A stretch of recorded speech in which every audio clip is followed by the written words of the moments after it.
wakati maalum lilamali, kwa ajili ya kufanya kazi. Fa innahu, kwani hakika huko kufanya kazi, masdaru alkasabi warizqi, ndio asili ndio msingi, alkasabi wa chumo, warizqi na kupata rizqi. Mwenyezi Mungu amesema katika Qur'ani kwamba wa atainahu min kulli shay'in sababa, kila kitu tumekuleta na sababu zake. Kwa hivyo sababu ya mtu kupata riziki ni mahangaiko. Si kama Mwenyezi Mungu anashindwa kumruzuku mja wake, labda akamletea chakula hapa, lakini kutokana na yale maneno ya Mtume sallallahu alaihi wasallam kwamba afdhalul kasabi, bora ya chumo, amalu rajulin biyadi, ni kazi ya mja kwa mkono wake mwenyewe. Siku moja Mtume sallallahu alaihi wasallam aliushika mkono wa mmoja katika masahaba.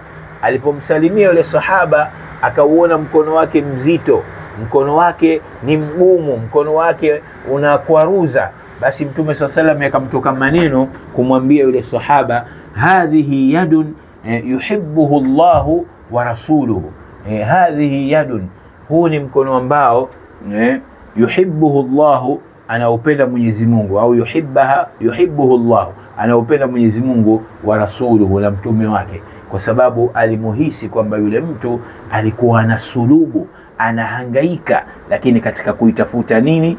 Halali. Kwa hivyo hapa ndio pahala kwetu pa mwanzo kwamba Sheikh amesema fa idha saa.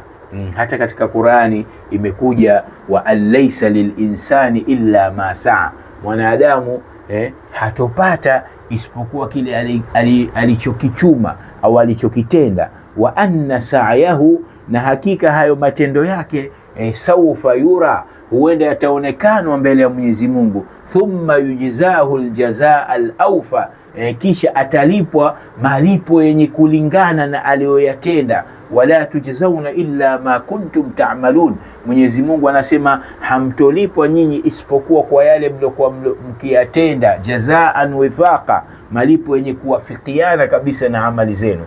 Kwa hivyo akasema shekhe hapa, fa idha saa alayhi, ikiwa huyu mwanadamu atakuwa anaihangaikia riziki, anaikimbilia riziki, bijuhudihi, kwa jitihada zake, yani anafanya kazi ya halali, bighairi ightisabin, bila ya kunyakua, bila ya kupora, bila ya kunyang'anya, kaitafuta riziki kwa njia ambayo Mwenyezi Mungu anaikubali, basi mala ahadun mala ahadun au haqqun mala ahadun au haqqi ahadun kana adilan fi